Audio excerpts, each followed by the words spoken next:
Related to the last issue of using video for public relations, there's a sub-niche of that where I think your own simple talking head video can be incredibly helpful, and that is during crisis times, for crisis communications. If you're a manager and there's some kind of an explosion or a fire at your power plant, and all of a sudden everyone wants to know, are we safe? Should we evacuate? And you're getting all kinds of media calls everywhere.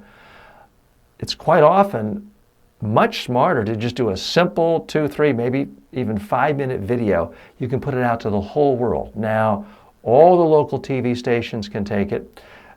Print organizations, text organizations, the radio people can pull the audio from it. You'll still do other interviews, but you're showing people in time of a crisis, you're not ducking for cover. You're not hiding. You're not hiding behind lawyers and press releases. The CEO, whoever the highest ranking official is in the organization, is putting his or her face forward, answering in the video the most obvious questions before they're even asked.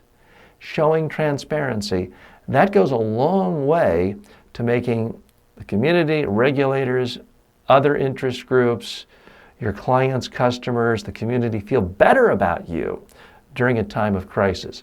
It's an underused technique, but it's incredibly helpful, incredibly powerful, and will go a long way to help preserve and protect your reputation during a time of crisis.